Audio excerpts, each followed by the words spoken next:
I just want to welcome everybody to another episode of Behind the Sweet Science, a boxing podcast.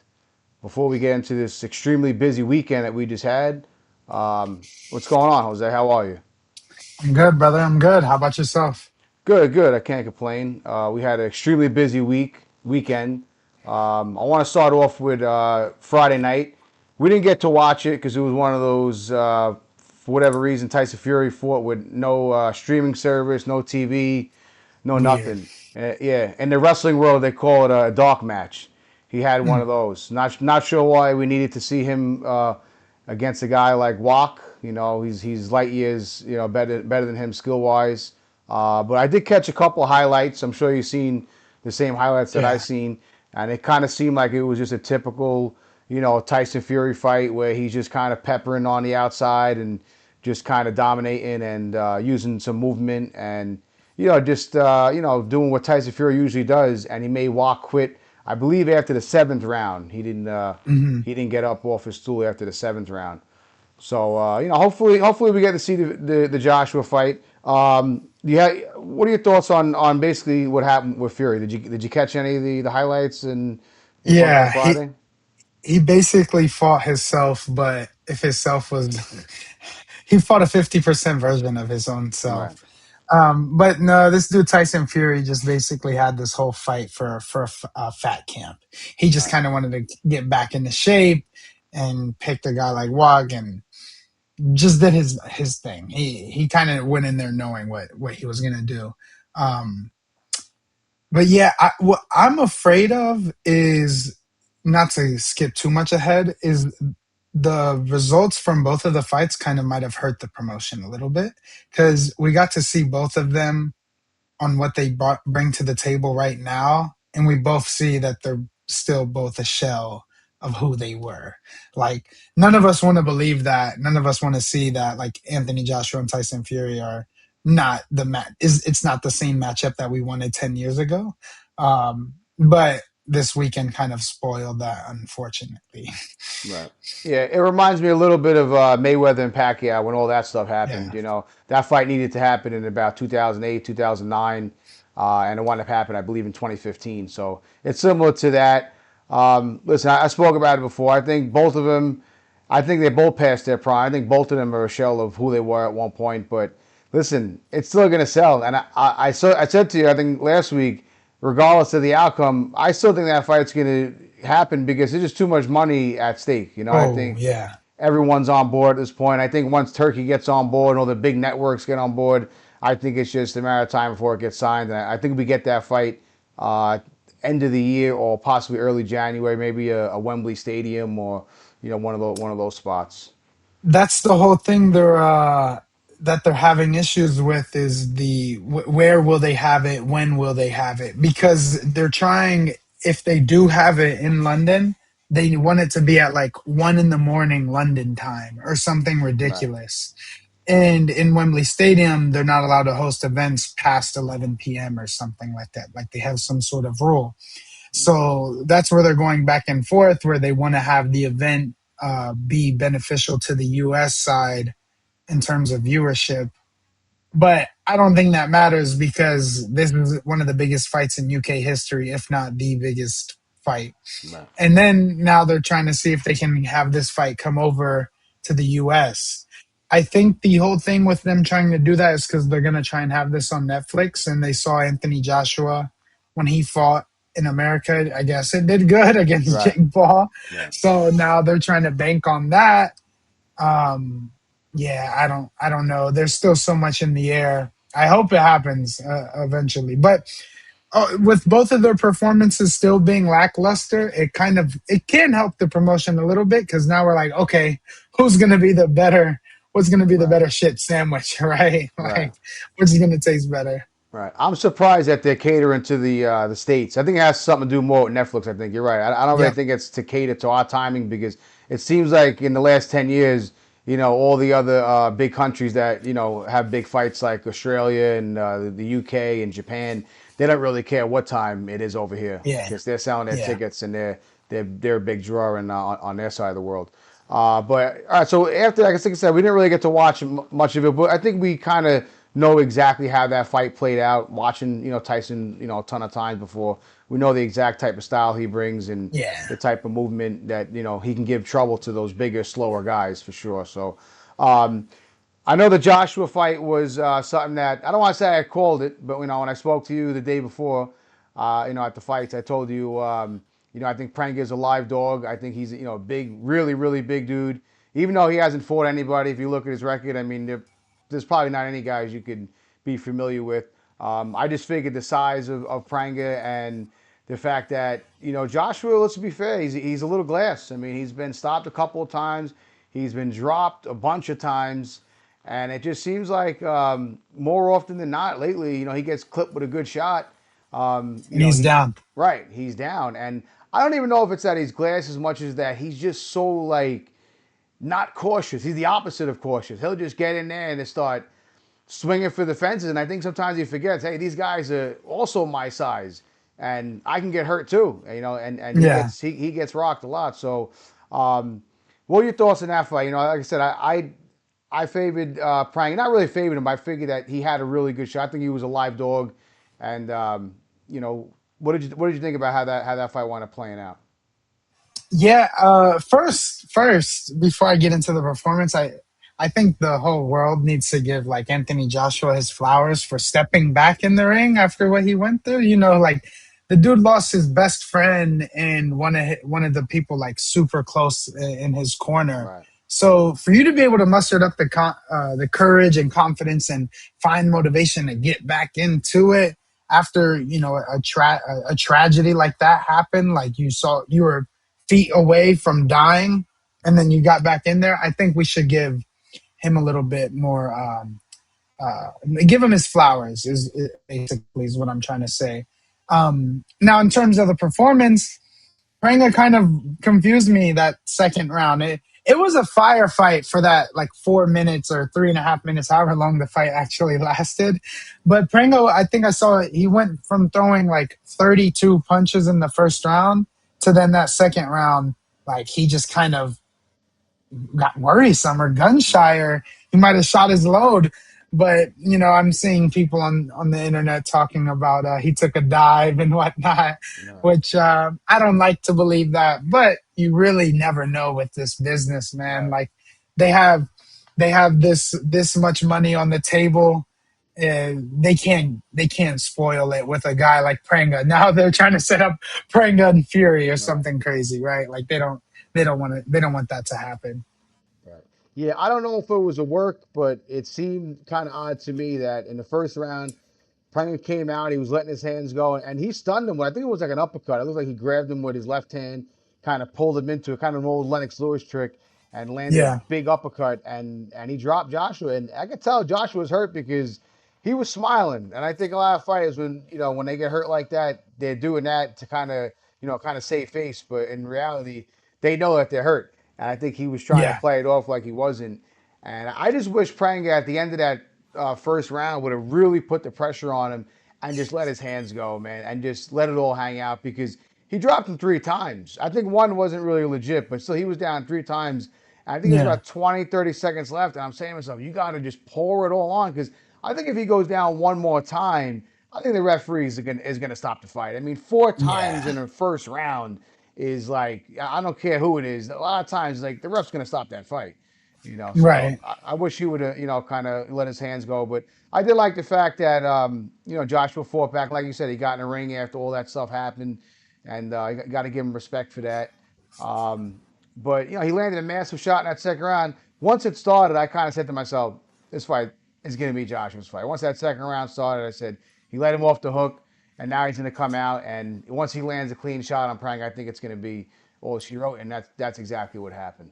You know. Yeah. So now, luckily, we have both of them, winning. Again, they didn't look great, but hopefully that sets up, this mega fight, and we can finally close the chapter on Joshua and Fury, once and for all. You know. And it'll be the biggest UK fight ever. I feel like, man, that's Yeah, that's gonna be awesome. absolutely. I was gonna say the biggest heavyweight UK fight ever, but you might be right. It might be the biggest UK fight ever. It has to be, man. Right. Yeah. Well, like I guess in comparison to Eubank and Ben, like even the original, like Right, the it fathers has and to then be, and then the yeah, juniors. Yeah, those were still pretty mass fights. But you're right. I think these two guys, are, just bigger superstars. And again, when it's the heavyweights, I think it's even more of a glamour. When you have the big boys in exactly. there. So, but all right. So after those two fights, we had Saturday night. We had a fight between Tim Tszyu and I almost called him Costa Tszyu. Tim Tszyu and Errol Spence. Errol Oh, Spence. before we touch on that, did you want to touch any? Because we had some big names on that Anthony Joshua card itself, man. We had that card actually had a good Right, supporting cast. I said, like, we had a 154-pound champion defending his title, Josh Kelly. right. He survived a brutal cut. That Brutal cut. dude, Right. yeah. I like Um, Kelly. I'm Right. a I'm a huge fan of his style. He has that European UK just pure boxing. Like Yeah. he will turn and box, and he holds a shit ton. This Right. dude does, man. Oh my god. He even got deducted a point in like the fifth or it was early. It was like before the eighth round. He got deducted a point for holding. I'm like, God damn. But he still pulled that fight off and coasted to an easy victory. Yeah, it was a good card. To be honest with you, I didn't get to watch too much of it. I had a family party that day, so I really was making sure I got to catch the Joshua fight. I did watch a little bit of the Kelly fight. I did watch the other. I want to The say Shiraz. yes, I watched the Shiraz, and then there was a little bit of the. I watched the end of. It was. I want to say it was a Ukrainian fighter who looked pretty good. He knocked the guy out. I forgot what his name was, but Oh, he's. was it Alexander Kizniak? Maybe. Yeah, I believe so. Yeah, he stopped the Okay. guy he fought. I think in like about 3 rounds. He looked pretty good. Yeah. That was Yeah. on Yeah. pretty Yeah. early, so I Yep. caught that. That was one of those typical marathon cards. But I'll be honest, man. When they're on all day like that, sometimes it's good, but other times it's just too much, man. They oversaturate it, And I don't like how it's so much time in between. Like one fight will Yeah. They start at take their time, right, man. one fight will start at 12 noon, in Eastern time, and then all of a sudden an hour later, they're going to another fight, and it's like, It's something about when they have the fights over there in Saudi. I don't know what it is. Like, I don't right, know if they they just pace love it more, to. They tell them like, please take your time. Like, I right, don't really. I've never understood that. Every right, time it's in right. Saudi, the events are from 9 in the morning till 6 at night. Right. I don't know if it's something with all the other time zones. I'm thinking that's what it might be, because they want to make sure like the UK people get like a decent time, and then Yeah. Yeah. America gets a Yeah. decent time, and all that. So I guess if they spread it out over so many hours, hey, eventually it's not going to be 2 It a.m. touches no each more. market. Yeah. Right, right. So I think that's what it is, with that. But yeah, no, it was a good card. I think caught a couple of the fights, but I want to talk about the Tim Tszyu fight and Yeah. Errol Spence. It was a really fun fight.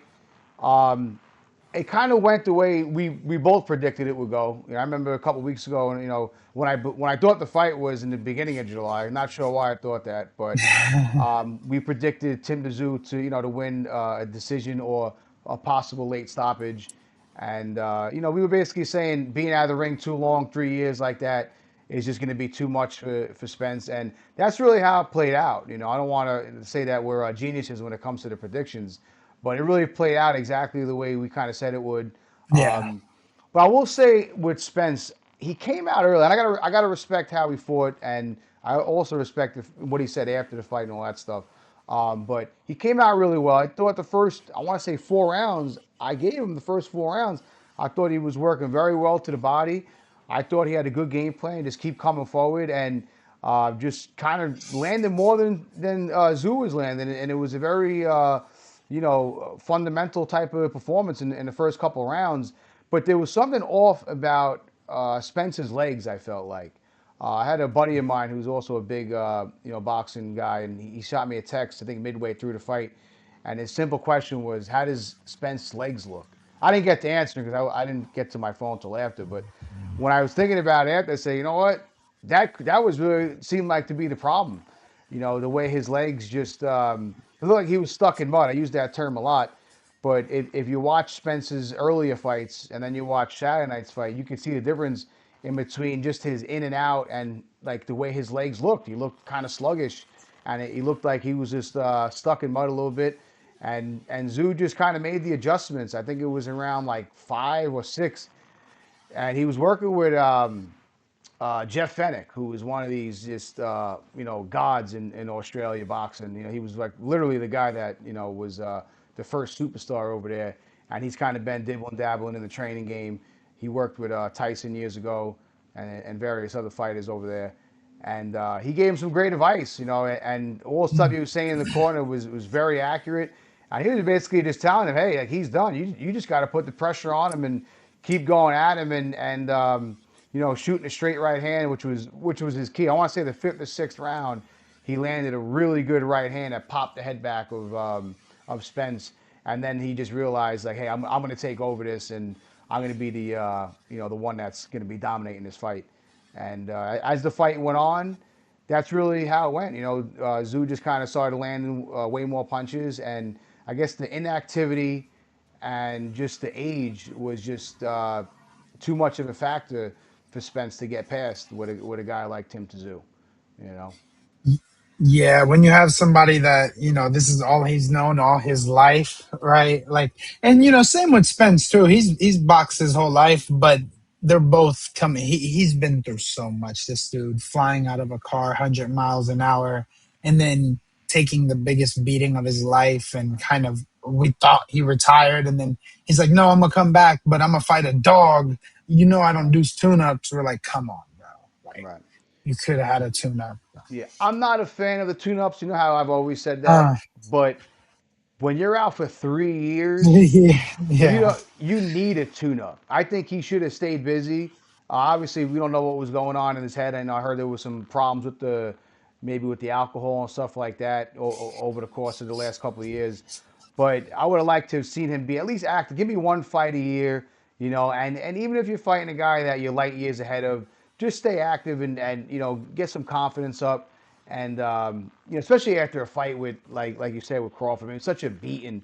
Again, I don't like the comeback stuff, but certain times you really need it. And I think in the case with Spence, I think he needed. I think that would have been beneficial for him to then take a big fight with a guy like Tim Tszyu. Because again, I don't think Yeah. he's one of the best pound for pound guys, but I think Tim is a very durable, strong, big guy for that weight, and he's just tough. And I'll be honest, man. I was thinking he's one of my favorite active fighters because he's just always in a really good fight. So when he's on, man, Always. I'm always watching Tim. I've been following him forever. Like I said, I was a really big fan of his pops back in the day, and you never know how to take these sons of the legends, in boxing because they have such big shoes to fill, and a lot of times, more than not, actually, the son is never half as good as the father. There's those rare cases like Floyd Mayweather and stuff like that, but most of the time you've seen it with Chavez, you've seen it with you know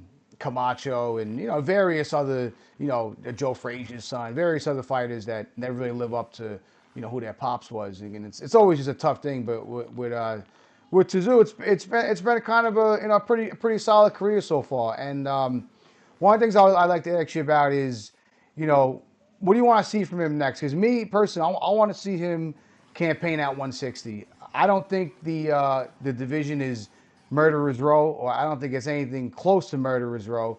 And I want to say the three champions: Janibek, Adames, and 45-year-old Insari Lara. So don't think there's any reason why Tim Tszyu can't campaign at 160, fight a top guy in the one the 1 to 10 rankings. Give me one of those guys, get a win, and then get a title shot, and then try to unify the titles. So what would you like to see him do next? You want to see him stay at 54, or would you like to see him campaign at middleweight? I think he has a good shot at either one. He can be busy and be effective in either division. He can move up to that middleweight at 160 class and potentially grab a strap.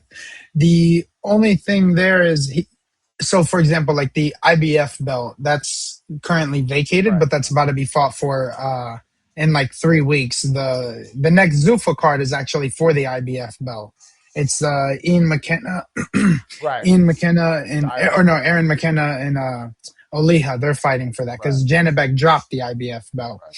He still has the WBO. So I think if Tim Tszyu wants to pick up another stay busy fight and then maybe go the IBF route and fight, the winner of that McKenna fight, he could do that. I think he stays away from Adamas. To be honest Right. with you, that dude, Massive puncher. Right. massive puncher, and Zoo's been down, bro. And we know how Zoo's gonna come fight. Zoo's been down like I think 6 times in his career, Right. and Adamas, I want to say, I don't know if he got dropped when he fought Tejera, and that's how he lost. I can't really remember, but if he fights Adamas like that, Adamas is stopping him, bro. Adamas is putting it on him. Yeah, he punches really hard. Yeah, that would be a tall test. But you know what? I think if he comes out with the right strategy, I mean, listen, Doms gets hit a lot. So I think if Tim Oh comes out yeah, with the right strategy, and listen, he's fighting in his hometown, he gets that crowd behind him. I think he's definitely got a shot. I think he's got a shot to be a pretty solid middleweight too, because he's a big dude, man. He's about 5'11", and if you look at him Saturday night, he really filled out nicely. So I personally would like to see him campaign at 160. I think the 54s are going to be, if you can't beat the top three guys, which is Fedora, yeah, obviously, he doesn't want no more of that. He already lost to him twice. Ennis, and then you got Virgil Ortiz. I think he's got his best shot against Ortiz, but that's a tough oh, fight for him too. So I don't know. I wouldn't stay at 154 if I'm Tim Tszyu. And again, he's a money man, bro. He can fight anybody, down under, and and they're he's gonna gonna show up, sell. man. And he's gonna sell. So 100%. and again with Spence, I want to close the show on how Spence is and everything he said with the retirement and stuff like that. I kind of like the fact that he admitted, listen, if I can't beat a guy like this, he didn't say it exactly like this, but he said, if I can't beat a guy like Tim Tszyu, I should hang it up. And that's true because Errol Spence had a Hall of Fame career. And if he can't beat a guy at the level of Tim Tszyu, again, not knocking him, but at one point, Spence is one of the top pound for pound guys in the world. So if he can't beat a guy like Tszyu, it's time to hang it up, I believe. And he knows that. And I think he makes the right decision. I just hope that he stays away from the game. He stays retired because it's so sad seeing all these guys, late 40s or in their early 50s, talking about on Instagram they're gonna come back and unretire, and it's sad, even if they need the money, it's like, come on, man, there's so many other things you could do with social media and working for all these organizations, like to make money. You don't have to do that to make money, but is all that old adage too. Once you're a fighter, always a fighter. Like me and you both had a handful of amateur bouts, and hey, we say when we work out or we go on the runs or something, like the fire always burns. So we totally Yeah. get it.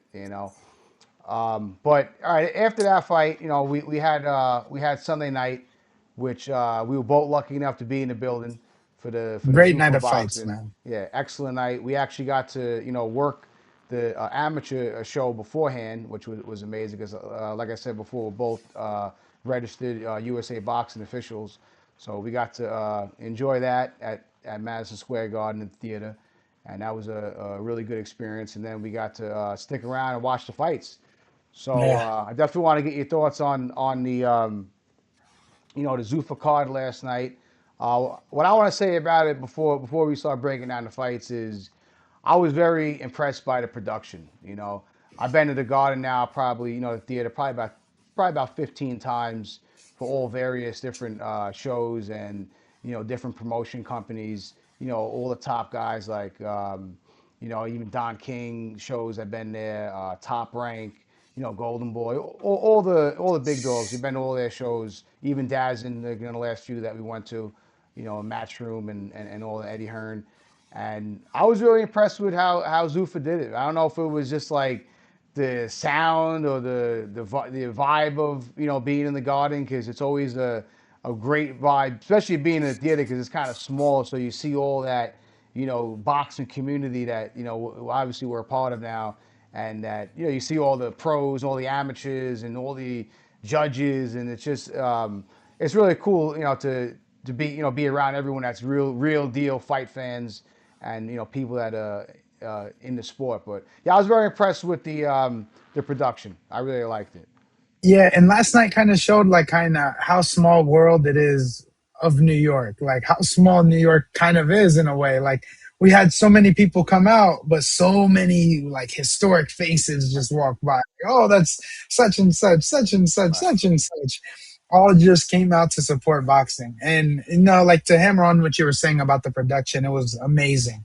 Like we saw the timer on the corners of the ring right, that looked beautiful. Everything was Zuffa branded, but everything was polished, nice and clean. It right. just kind of felt it felt like an Apple, like with the iPhones and stuff. Just plain, simple, clean, and boring, but effective.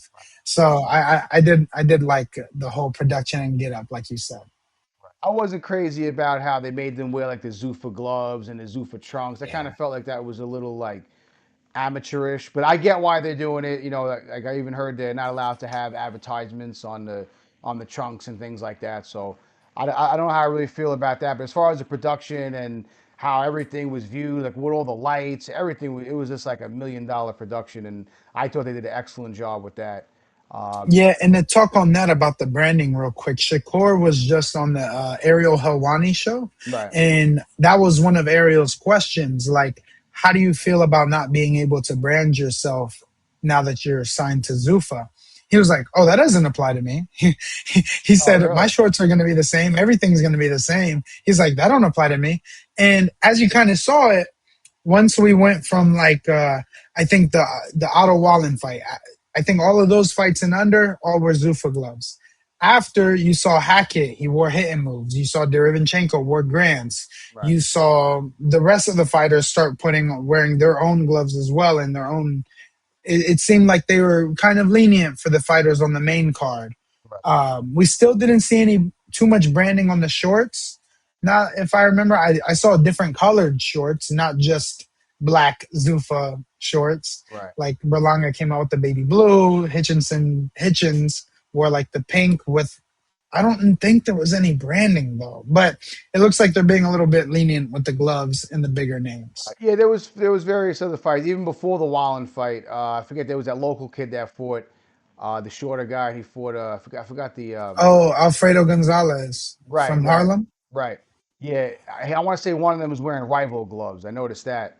But then Oh, I remember there you like go. yeah the fight after that, they were two guys were wearing the Zuffa gloves and just the trunks. I think it was maybe two or three different fights. They all had like one had a black pair of Zuffa shorts, and the other one had like it was like a teal or like a turquoise color.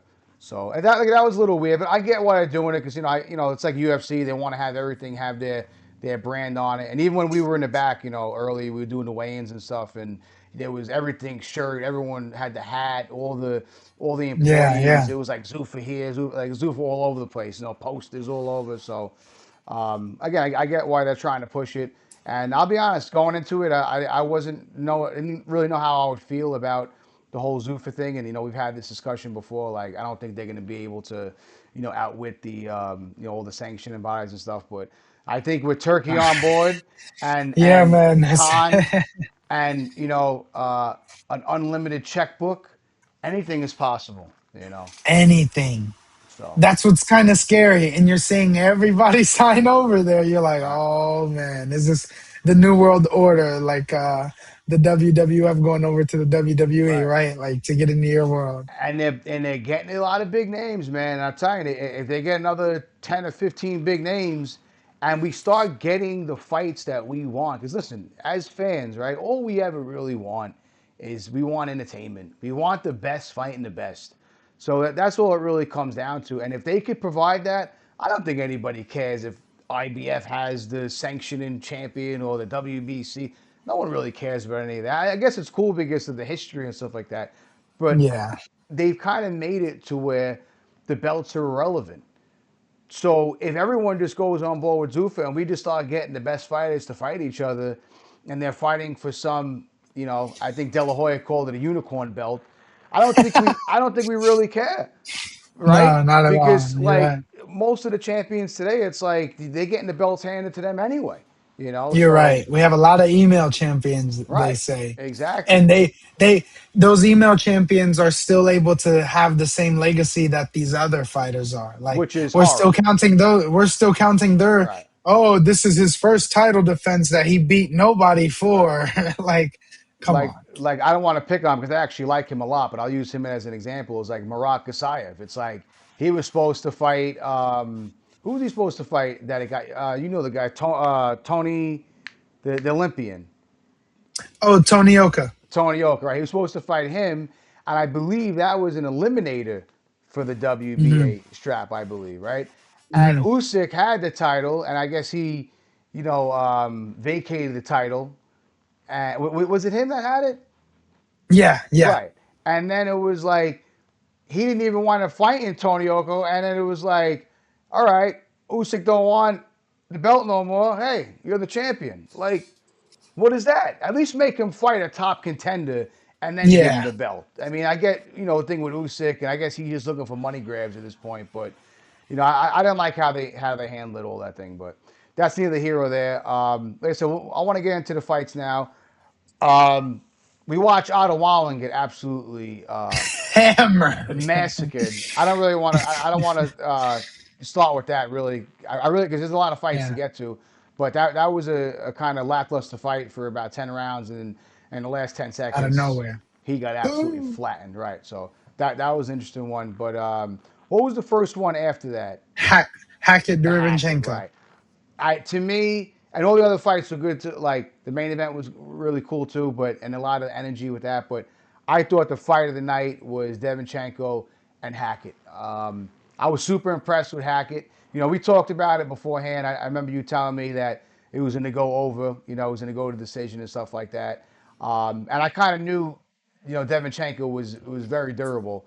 So I was like saying to myself, yeah, it sounds about right that wouldn't go the distance. I didn't really expect um, Hackett to take the punches the way he took them, man. And one thing too that I want to give you credit for is you basically called exactly how it was gonna go. You said, Hackett can box, but if a fight breaks out, Hackett's gonna be there, and it's gonna Yeah, turn into a brawl, and that's exactly what happened. yeah.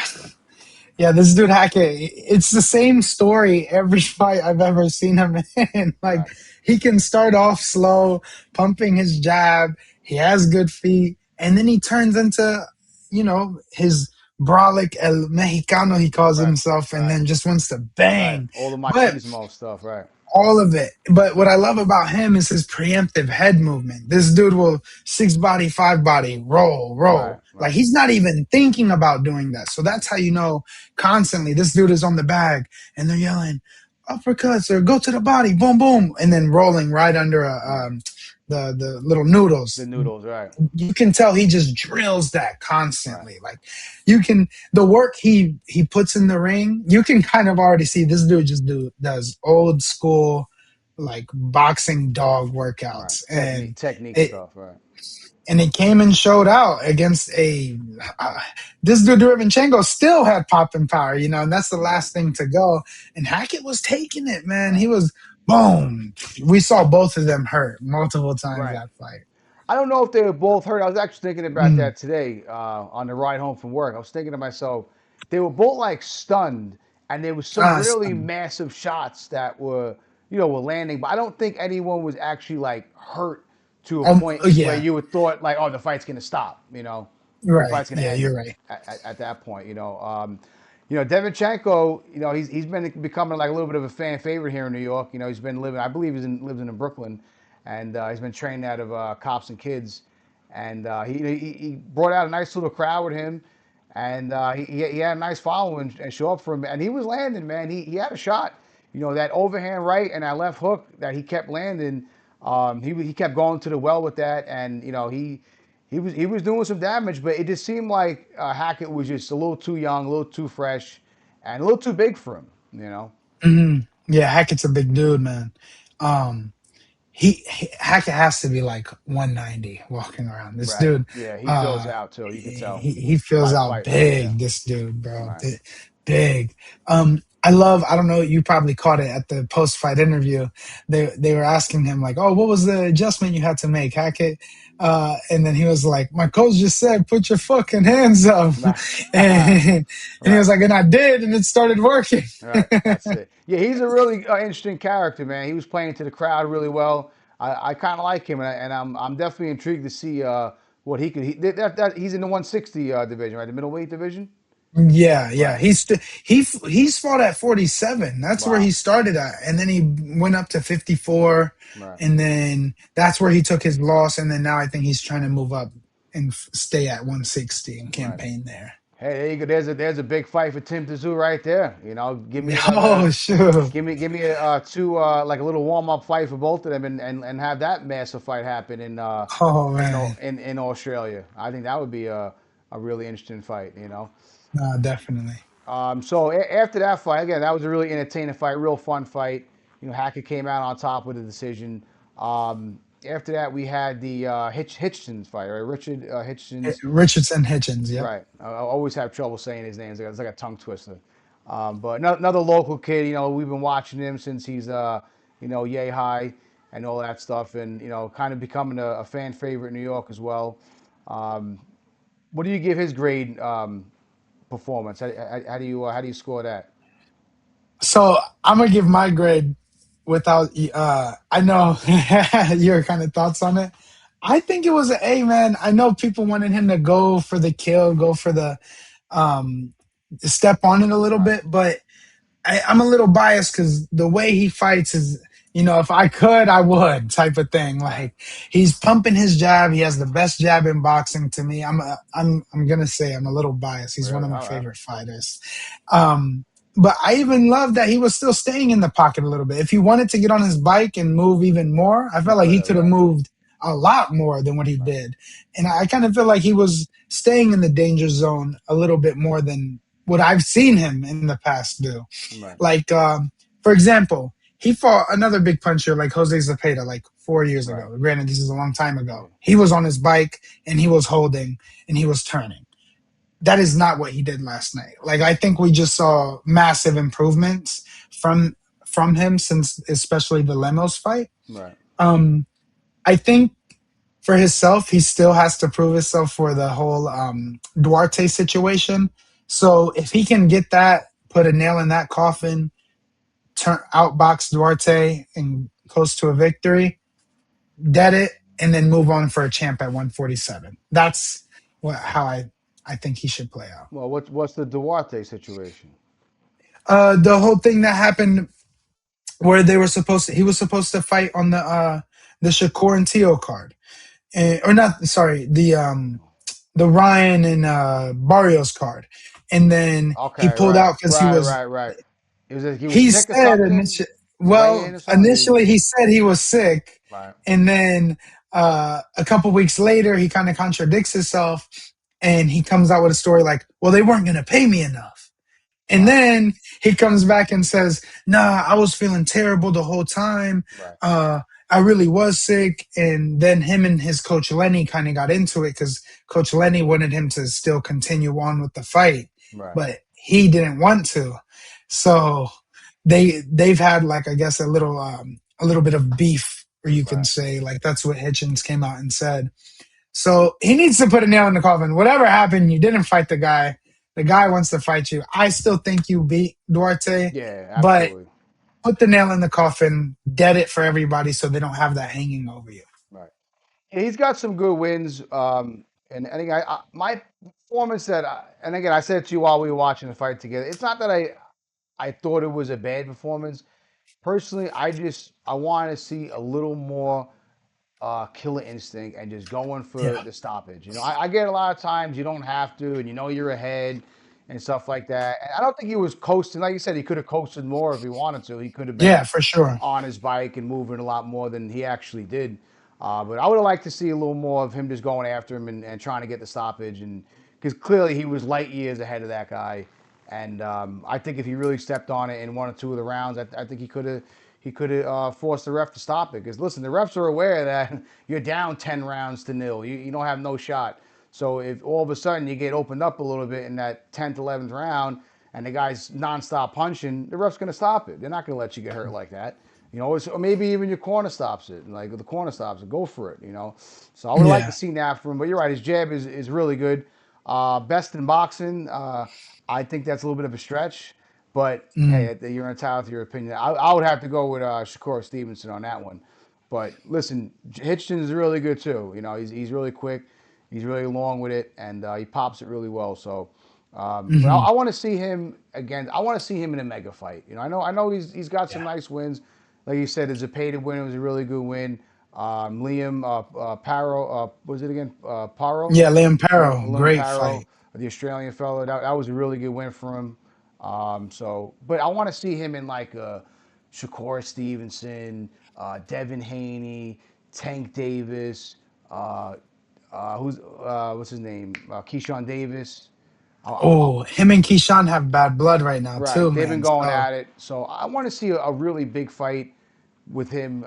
Maybe in the big house in the garden, and I want oh to yeah. see a fight where it's like he's really, really going to be tested, and he is this is the highest level, and it's just two top dogs, pound for pound guys. I want to see him in one of those fights before I really start crowning him as like a great fighter. He's really good, and he's getting there. And again, we're all behind him and stuff. He's a local kid, but I want to see him get one of those mega fights before it's too late. We've seen it too many times in boxing where these guys want to wait around forever, or their promoters want to wait, and their managers want to wait around forever. And you know what? You wind up missing out. So I Yeah. want to see him get one of these fights, and we could see what we got with Hitchens. So like I said, that was a good performance from him, big win. And like I said, hopefully we get to see something, coming up in the next couple months with him, championship type of level competition. But now I want to talk about the main event, which, between Belanga and the Canadian. I don't even know what was his name again. Steve I'm drawing a blank on his Steve name. Butler. Okay, Steve Steve Butler. Butler. All right, he's even got a tomato can name, Stephen Butler. Right. But listen, I'll give him a lot of credit, right? 'Cause it was a really fun fight. Like he came out, and I think it was a real difference between. I said this to you last night while we were watching as well. Like between 160 and 168, I think it's a real big difference for a guy like Belanga. Like when he was 160, he was one of the strongest guys at the division scene in years. And people could say whatever they want, but he was knocking everybody out in the first round. So he had to have really good power. And again, I think a lot of Mm. it had to do with the competition, obviously, but it also had to do with the fact that he's like a 200-pound dude fighting at 160 pounds. Yeah. We see it often, and he was just blowing everybody out. But now you can tell in his last couple fights that 168 is not going to be as easy.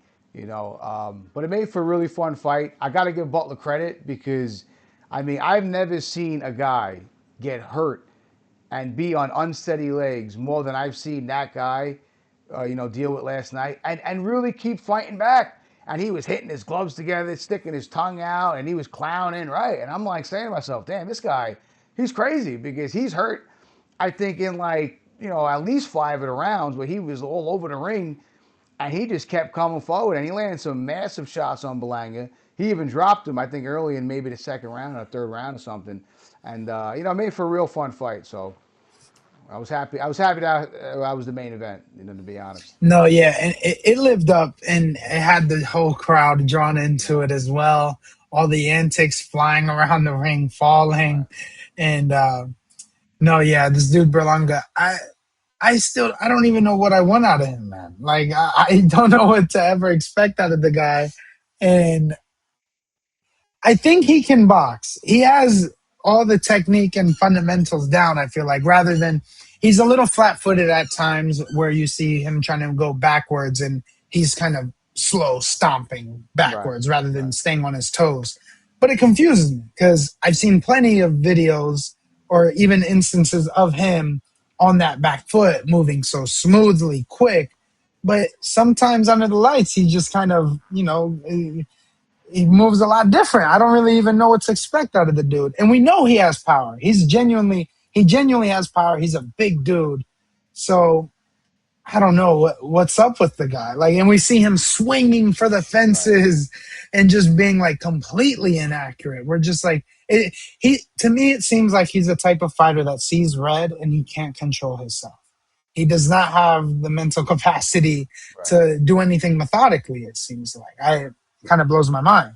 But Yeah, he's very wild. I mean, that was one of the things I didn't like about him last night. He was if he was throwing that left hook, it was beyond amateurish. I mean, he was missing it by 2 feet at that point. and everybody saw it coming. Everybody in Right. the arena saw it. Like, oh, look at what the hell? Let me just pull back. Right.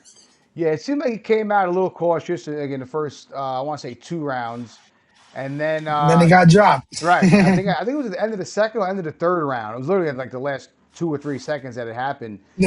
Round two. Round two, and he had his hands up, and it was just one of those situations where like it just grazed past the glove and caught him right on the temple, and just put him down, man. And I thought he was done with. I got to be honest with you, but after that he recouped, and he knew to keep his hands up, and he was a little more weary of the fire coming back, and he moved a little bit better, but as far as like you said, but what you want from him. I don't know what I want from him either, to be honest. But I do want to see him fight Shiraz again. I guess to me that's the only fight that's really there for him. I think he gets smoked, to be honest with you. Yeah, If that's why I don't even want to see that again because right, I'm like, this dude is just gonna get plastered if again because Shiraz has pop, power, length, and he can right, he can box. box, right, right, and it's night and day. And I really don't like how Belanga handled that whole situation, talking about he had loaded wraps and when there's no proof of any of that nonsense. Like, come on, bro. And it's like, bro, the fight was in New York, New York Athletic Commission. You've been around. It's like people are signing off on your raps, dude. Like your cornermen are in the other corner while the raps are being Yeah, rapped. They're checking themselves as well.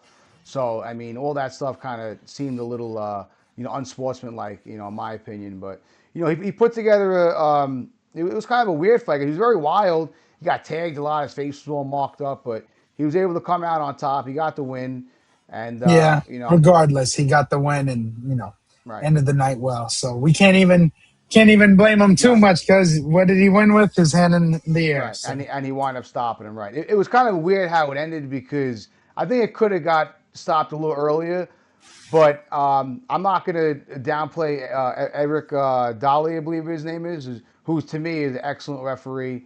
I've been watching him for a couple of years now. He's been getting a lot of big fights, and I met him yesterday too. Very very nice guy, very respectful dude, and I think he calls a great fight. And I just think at the end of the I think it was the ninth round when he stopped it. It was really just. It seemed like it was too much for Butler. It was like, how many times are you going to be on shaky legs before you really get hurt? So and then it was weird how it ended because he stopped, he waved him off, and then he did a really good takedown. It looked like he was in the UFC or he played defensive end in high school. yeah, One yeah. of the others. JJ Watt tackle. Right, right. It was weird how it happened because it almost looked like he tripped over his own foot and then he was like trying to hold the fighter and his weight kind of came back and then they want both Yeah, wound up going down.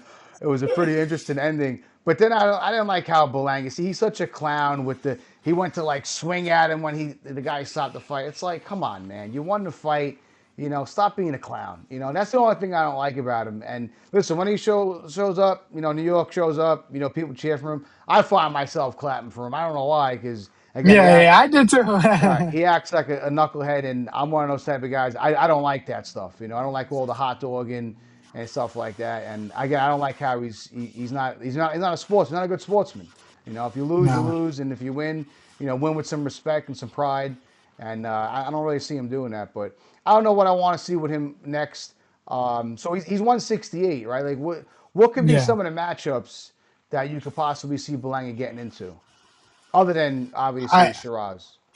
I hope not an Mbili fight because Mbili stops Berlanga That would with be a fun fight, throwing the. though, bro. That would be a fun It fight. would be a fun fight for like 3 rounds, Yeah, but Mbili is too strong. I but feel like. Billy doesn't have any defense. I mean, he'll get hit with Yeah. 100 punches in a round. He's a strong dude, and he's very durable. You're right, but I mean, he can get rocked. That's actually a really fun fight. I would like that. That would be a great fight for maybe 4 or 5 rounds. You're right. I would like to What see that. a fight they were also trying to set up for a while was Berlanga and Pacheco, which I would like. Okay, I think that's a that nice would be a matchup good too. Right, fight. That actually, I feel right, like Berlanga could do much better than right. against in Billy. That makes more sense Um, actually when you come and think about it. yeah, As far as where they're and at in their careers. yeah, and then now, but in terms of like timeline and region, I think it will be cool to see Berlanga and Boo Boo. Boo Boo's at Yeah, 168. He's coming off a right, first round fight. right. He's right up the block. He He can took a bring some win. people from Connecticut Right, or wherever he's Rhode Island. right. He took a win So, on Friday night as well.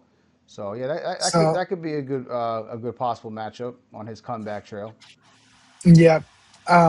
But really, other than that, I don't know what I want to see out of Berlanga. I don't even know who I would favor him against.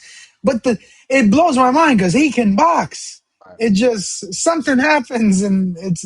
But I mean, we all know that it's a lot different training than fighting. Like right. that's everybody. Like you go from being able to listen very well to what your coach is telling you to where you get in that ring, you don't even hear any voice. And then a fight, You don't know what's and then a going on. fight breaks out. Right. That's what's been seeming like that's been happening with him. Or who knows? Maybe he needs to, start working with different trainers or different sparring partners. Or, I don't Yeah. like how he mentioned about the music too. Like, oh, after this, I'm gonna take weeks off and I'm gonna start making music again. And it's just like, dude, if you're a boxer, you're a boxer. Can we focus on one of the hardest sport on the planet? Yeah. And then when you're done with it all, then we can go Then and make your music. right do all the other Go the stuff. Fat Joe route. Go hang Right, out with Fat Joe right. and make your music. Exactly. Make a couple songs with Fat Joe. But yeah, I think that puts a cap on the episode. Unless you want to add anything else, I think we touched on everything from this past weekend. It was very fight filled weekend, and I enjoyed it. I'm looking forward Oh to yeah. some more big fights coming up this summer. Yep. No, nothing else from me, man. All right, brother. Well, thanks for joining us, and we'll talk soon. Yeah. See you.